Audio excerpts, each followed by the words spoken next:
قد كفاني علم ربي من سؤالي واختياري. Kali peristiwa ada dua orang laki-laki yang sedang mengerjakan perbuatan homoseksual itu di dalam sebuah rumah. Dan secara kebetulan sekali, di atap rumahnya itu ada seketul batu, sisa dari batu-batu yang pernah Allah menimpakannya ke atas kaum Lut dahulu. Maka batu itu pun membahang lalu membakar atap rumah itu. Lantas atap dan batu itu pun menimpa pula kedua lelaki-lelaki yang sedang melakukan pekerjaan keji itu. Maka matilah kedua-duanya itu apabila berita ini disampaikan kepada setengah para salaf. Mereka pun mengucapkan amat benar apa yang difirmankan Allah Ta'ala dalam kitabnya, yaitu siksaan itu tiada jauh dari orang-orang yang melanggar aturan. Tak ada jauh. Tak ada jauh. Orang ini kalau dia mati, baik mati di Melaka, baik mati di KL, baik mati di mana, barzakh kaum Lut. Mana orang saleh masuk barzahnya orang saleh punya barzah semua. Masuk daripada mana kau meninggal, masuk barzah, masuk taman syurga. Rasulullah ada, ulama ada, semua kan sama, himpunannya sama. Itu pintu masuknya, pintu kuburnya di mana-mana tempat. Tapi barzahnya channel mana. Orang ini masuk terus masuk dalam kaum Lut punya barzah. Apa yang menimpa mereka di barzah, mereka pun dapat sama. Sebab itu yang ada dari awal matinya dah disamakan Allah Ta'ala caranya.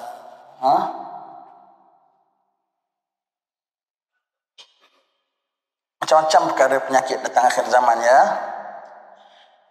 Rasulullah SAW pun pernah bersabda, akhwafu ma akhafu ala ummati amalu qaumi Lut. Artinya perkara yang sangat aku bimbangkan berlaku kepada kaumku ialah perbuatan keji yang dia buat oleh kaum Lut, iaitu homoseksual, orang jantan bersama orang jantan. Na'udzubillah min dzalika. Saya pernah tengok satu dokumentari itu. Dia kaji Bible punya ahwal.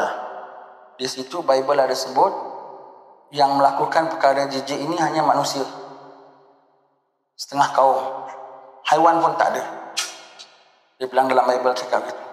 Tapi dia bilang sekarang ini ternyata Bible tu tak betul. Sebab banyak di kalangan haiwan pun melakukan. Haiwan dengan haiwan tu. Dia bilang Bible kau tu betul. Yang asalnya lah. Dan apa yang kau nampak tu pun betul. Sebab Bible sebelum zaman Nabi. Sebelum zaman Nabi masih terkontrol benda ini. Lepas zaman Nabi dia bilang aku takut menular kepada kamu. Bermakna yang sekarang kau nampak ini zaman selepas Bible. Menunjukkan Bible dah mansuh. Jadi keterangan Bible tu dah mansuh. Kalau zaman Nabi kita apa dimansuhkan dengan apa? Dengan hadis Nabi kita menyatakan aku takut menular kepada kamu. Menular. Bukan hanya pada manusia, pada haiwan pun. Pada haiwan pun. Ketika Bible tu turun, memang belum ada, Nabi Muhammad belum sebut perkara ini. Maknanya belum menular. Ketika zaman Nabi Muhammad sudah mula menular. Haiwan dengan haiwan sekalipun. Kalau Nabi dah bilang takut tu bermakna akan jadi. Bermakna dia punya menyelinap, boleh dikatakan menyeluruh. Kau jangan bilang tak adalah saya jijik, mana orang jantan saya jijik, saya ni normal, saya ni bukan begitu. Nak tengok kau ada bibit suka orang jantan ke tidak, kau tengok. Kau tengok drama, kau tengok televisyen, semua orang lah. Kalau kau tengok, kita orang lelaki-lelaki saja, kau tengok hero dia kurus kering melengkung. Kau tengok kau minat tak? Tak minat. Yang hero lawa semua. Kan kau tengok cerita. Bermakna sebanyak sedikit kau minat tengok orang yang elok rupa. Sebanyak sedikit kan begitu. Bermakna sebanyak sedikit kau tengok, kau minat. Kalau memang tak ada minat laki-laki, tak kisahlah hero dia hitam legam pun, tak kisah memang aku tak minat. Hitam legam ke pokoknya dia pandai pencak umpamanya kan. Ini macam jadi hero, muka dia tak menarik ya. Bermakna kau ada menarik kepada yang muka tak itu macam. Maknanya ada bibit-bibit tu ada. Bibit-bibit tu ada. Cuma tak dipupuk tak jadi. Dipupuk akan jadi. Dipupuk akan jadi. Itu kalau alim ulama dulu, kat Imam Malik kalau datang, orang datang kalau bawa datang perempuan yang elok rupa, dia bilang dengan orang datang dengan bawa jantan yang elok rupa, Dia bilang kalau yang perempuan tu datang bersamanya satu syaitan. Kalau dengan orang lelaki yang elok rupa datang bersama dengannya 10 syaitan. Pernah ketika Rasulullah duduk, orang datang bawa budak muda, Rasulullah budak tu duduk luar. Bukan pasal Rasulullah tertarik, itu pengajaran bagi kita. Pengajaran bagi kita bahawasanya ada bahaya yang besar. Ada bahaya yang besar. Syaitan punya goda lebih jahat pada orang jantan. Sehingga ulama bilang kalau dalam satu halakah majlis ilmu, halakah semua laki-laki saja, belajar 5-6 orang grup study lah. Kalau semuanya handsome-handsome belaka semua, bubarkan. Mereka bukan belajar ilmu tu. Mereka seronok duduk antara satu sama lain, pandang memandang, tatap menatap, semuanya tu. Pergaulan tu menggunakan samaran kitab dan ilmu. Padahal yang mereka suka pergaulannya, bukan pembelajarannya. Bubarkan. Nasib baik kuliah kita semua tak adalah handsome belaka, tak payah bubar. Kalau semuanya handsome belaka, semuanya tu kena bubar. Kena bubar. Dulu di negeri Lebanon banyak begitu. Ulama basmi, alhamdulillah sudah jadi.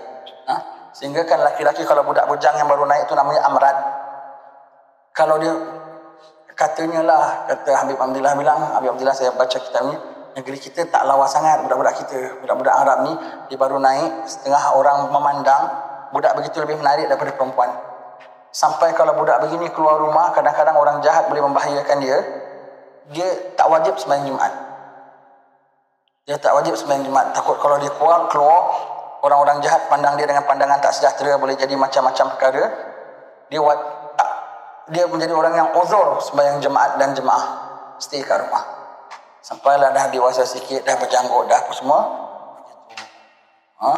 Ini bukan maknyah ya, bukan pondan. Pondan tu tak guna. Dia perempuan, dia laki-laki betul, cuma dia pakai skirt. Yang ni tak pakai skirt, pakai t-shirt, pakai necktie, pakai macam biasalah semua begitu. Tapi jiwa dia tu selera lain macam. Begitu macam maknya tu tak guna. Dan maknya kalau cakap apa? Saya tak minta lahir begini. Alah, mengada-ngada. Semua orang pun sakit, bukan dia minta. Orang kecil mana yang surang sakit jantung, aku minta. Tak minta. Tapi tahu pula pantangnya, tahu pun ubatnya. Kau tak minta pun kau kena tak pakailah ubatnya. Ubatnya belajar hukum. Pantangnya pakai skirt. Langkau lembut kau pakai skirt atau lipstick. Susah kalau maknya mati ni susah. Kita nak mandikan susah. Hendaknya maknya yang tukar jantina. Ada satu tukang mandi bilang sama saya, Ustaz, saya mandikan perempuan pondan. Dia ada suami. Astagfirullah. Sebab dah tukar jantina. Jadi saya suruh makcik tukang mandi yang mandikan. Saya bilang tak boleh, nanti juga mandikan. Sebab dia kira orang jantan. Dia bukan perempuan. Habis nanti orang tengok saya mandikan mayat perempuan, orang-orang punya pasal ini hukum. Tukang mandi kena sanggup memandikan mayat gantung. Kena sanggup memandikan mayat mati lemas yang busuk. Kena sanggup mandikan mayat yang baru jumpa 3-4 hari dah busuk. Kena sanggup mandikan mayat yang mayat laki-laki dah berbentuk perempuan. Kalau kau takut fitnah apa semua, kau ajarkan family mandikan. Family kan tak faham, tak pandai kan. Kau mandikan dia lepas subuh. Lepas subuh kan belum datang orang letak melawat ziarah, belum kan. Kau mandikan lepas subuh, kau kafan dah tak nampak siapa mandikan, apa cara bagaimana semua kan. Dia orang datang dah lepas kafan, sampai nak tengok dah siap kafan, orang pun tak tahu ni laki-laki yang mandikan siapa ke apa semua kan. Tak timbul. Dah angkat. Tapi tetap mayat laki-laki yang mandikan. Dia mati pun susah. Kalau dia dalam polis pun, kalau dia belum tukar jantina, dia masih kira orang jantan. Polis jantan escort dia. Tapi kalau dia tukar jantina, kena polis perempuan escort dia. Sebab dalam undang-undang dia kira perempuan. Tapi kekuatan dia masih kekuatan jantan. Maka orang kena 2 polis. Polis perempuan dan polis jantan escort dia. Kan menyusahkan orang kan namanya. Begitu. Maknya ni.